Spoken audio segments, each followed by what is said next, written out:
E para nos ajudar a entender os impactos desta paralisação, eu converso agora com o ex-diretor do Banco Central, o nosso colunista do Moneys, Tony Volpon. Tony, boa tarde.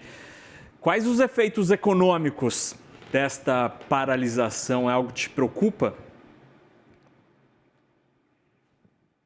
Vai depender muito de quanto dura, né? A gente já teve vários casos dessas paralisações e normalmente o que acontece, por exemplo, né, o salário que não é pago durante o período de paralisação é eventualmente pago, por exemplo, né? Mas obviamente há, né, vamos dizer, atividades econômicas, né, que adicionam ao crescimento econômico, que se elas não acontecem, né, não vão acontecer de novo, né, porque o tempo passou. Então, se alguém não foi para um parque nacional, por exemplo, todos os parques nacionais são fechados, né, isso não vai ser recuperado. Então, acaba tendo algum tipo de impacto, mas vai depender muito do prazo e já há, independentemente, né, da valentia dos dois lados, né, pelo menos as últimas informações, e que já há grupos relevantes em ambos os partidos tentando chegar a algum tipo de entendimento para encerrar o shutdown o mais rápido possível. Então vamos ter que ver. Tony, a gente está diante de um momento em que dados econômicos, sejam eles de natureza privada ou público, são absolutamente essenciais, porque a gente está no momento data dependent do Federal Reserve. Como é que esta situação, se eventualmente se prorrogar por várias semanas, pode afetar de alguma maneira o radar do Fed? Isso te parece ser um problema, efetivamente, muito mais do que o impacto na atividade econômica, é de não entender em que pé está a atividade econômica? Sim, né? Estava todo mundo ansiosamente esperando os dados do mercado de trabalho, né, para o mês de setembro, que seriam divulgados nessa sexta-feira. E se o shutdown então, basicamente acabar rapidamente, eles não serão divulgados na sexta-feira. Estava lendo em um dos jornais aqui nos Estados Unidos que hoje tem exatamente uma pessoa trabalhando no Bureau of Labor Statistics, né, que é exatamente, né, a agência pública que coleta esses dados, né, uma pessoa. Certamente essa uma pessoa não vai conseguir compilar o payroll. Isso até ficou, vamos dizer, alguma coisa mais saliente, porque nós recebemos hoje, né, o dado da ADP, que eu acho que você até mencionou na sua fala recente, né, que mostrou uma queda de emprego, né, no setor privado, né, e o ADP é um indicador que é de fato utilizado pelo Fed, o Fed olha o ADP, né, ele tem uma certa relevância, né, ele não sempre dá um sinal muito claro do que vai sair no payroll, até por diferenças de amostragem, mas ele é um dado relevante do mercado de trabalho e ele ficou negativo, né, então talvez mostrando, né, que essa piora no mercado de trabalho esteja, né, piorando, a piora está piorando, né, então isso deixou muita gente, eu acho que deve ter deixado muito dos dirigentes do Fed, né, bastante ansiosos em ter o dado oficial,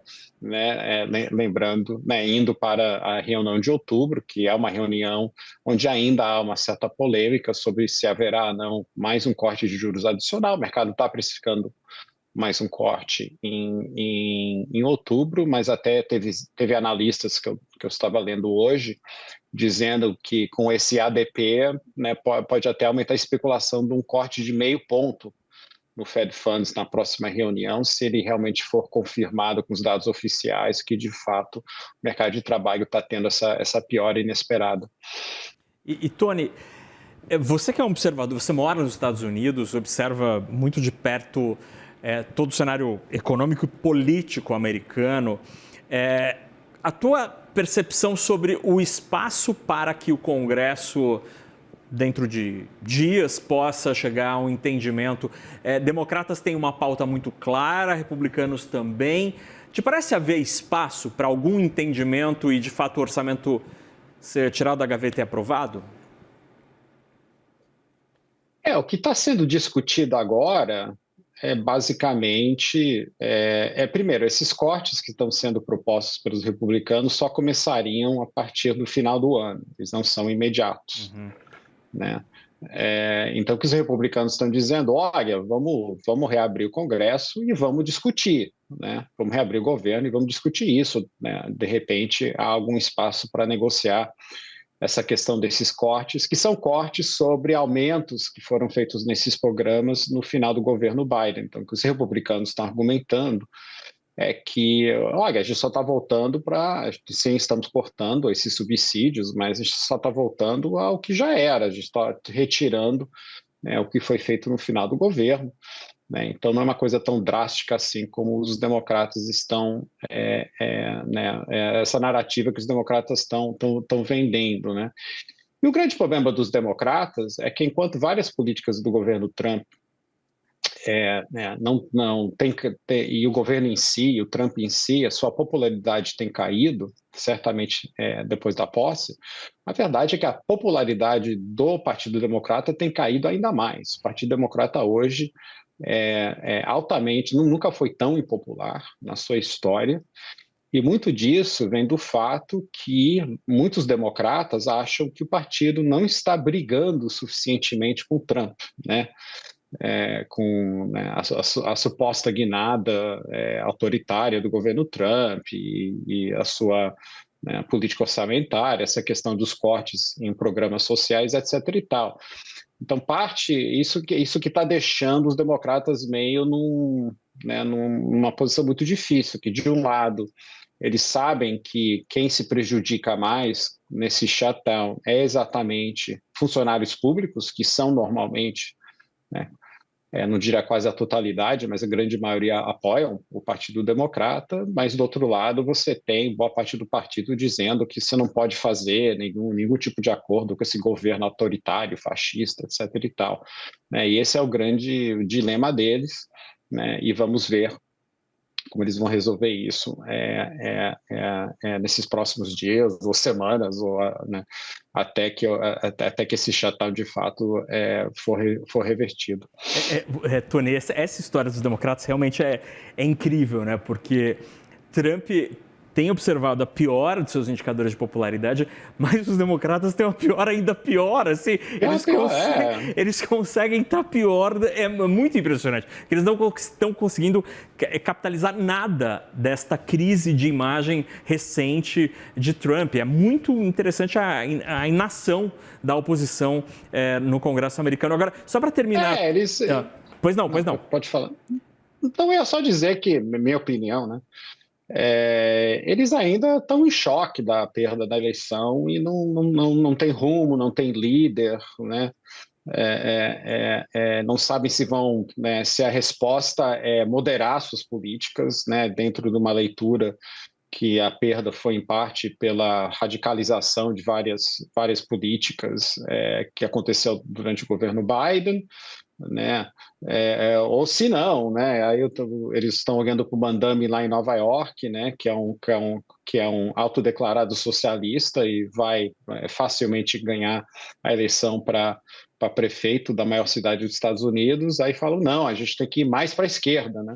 E esse debate que está deixando o partido, os democratas, né, numa posição meio de paralisia, né? E o governo Trump também é um governo que fica gerando notícia o tempo inteiro, né? Sempre tem alguma coisa que eles estão fazendo, né, que os democratas acham tudo que ele faz é um absurdo e tudo é errado, então deixam eles também um pouquinho tontos, né? Eles não sabem responder a metralhadora giratória que é o governo Trump, né, gerando vários memes e não só várias ações, né, mas muita coisa na internet. Não sei se você viu, né, mas o Jeffries, que é o Trump soltou um deepfake do líder dos democratas no Congresso usando, né, um chapéu típico mexicano e aí falaram que ele era racista, ele soltou outro meme, então é muito complicada a situação deles. Não, assim, é incrível, porque Trump, assim como era no governo Bolsonaro aqui, Tony, o Trump domina a pauta midiática e das redes de maneira assim, brilhante. E aí os democratas, assim como a oposição no Brasil, na época, né, no governo Bolsonaro, não conseguiam ter nenhum espaço no debate. É impressionante. Agora, Tony, eu queria te ouvir muito brevemente sobre a decisão da Suprema Corte, que decidiu não decidir indicou que só em janeiro vai decidir o caso de Lisa Cook. Será que isso a mantém no cargo, pelo menos temporariamente até lá? Será que isso esfria a treta Trump-Fed? Eu acho que tem uma treta específica com ela, tá? E não tanto com o Fed, mas eu venho argumentando isso faz algum tempo, que eu acho que a Suprema Corte já claramente indicou que, apesar que ela concorda com vários movimentos do governo Trump de ter uma gerência maior nessas agências estatais que foram estabelecidas pelo Congresso, né, mudando o entendimento que só o Congresso poderia mexer nessas agências, né, ele criou um safe harbor para o Fed, né, ele criou mesmo com uma exceção para o Fed, disse, olha, então você pode demitir, né, os indicados democratas em agência XYZ, XYZ, né?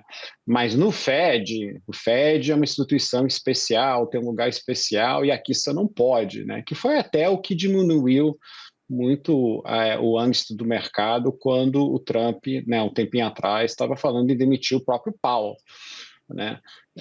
Então eu acho que essa decisão sobre a Lisa Cook, onde há de fato, né, essa tentativa de demitir por causa e alegar que há uma razão, né, que apoia essa decisão, eu acho que vai em linha com esse entendimento, né? Então, olha, a gente vai decidir se tem causa ou não, porque a causa está na lei, tá?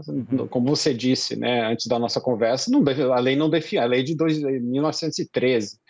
Então, não definiu o que é causa, mas está lá. Então, eu acho que o Supremo está dizendo, olha, você não toca no Fed, porque em outras decisões, eles deixaram o Trump demitir a pessoa enquanto o caso estava, né, correndo na justiça. Então, eles agiram diferente no caso da Lisa Cook, na minha interpretação, exatamente porque o Fed é uma agência, na cabeça deles, é uma agência que vai ser tratada separadamente e resguardar a independência operacional da instituição. Então, acho isso uma boa notícia para o mercado, obviamente. Você não quer o Trump ou quem seja demitindo, né, diretor do Fed à torta direito. E eu acho que em janeiro, né, o Supremo vai definir, já que a lei não define, eles vão definir o que é exatamente justa causa e se essa justa causa aplica-se ou não ao caso da Lisa Cook, e aí, dependendo dessa decisão, ela fica ou não fica, né, no Fed. Perfeito. Tony Volpon, olha, vamos voltar a conversar mais sobre a política americana. Adorei a sua percepção e os seus insights sobre ali o Congresso. É um assunto muito interessante, dá muito pano para manga. A gente volta a conversar sobre isso. Tony, obrigado pela conversa de hoje. Um abraço.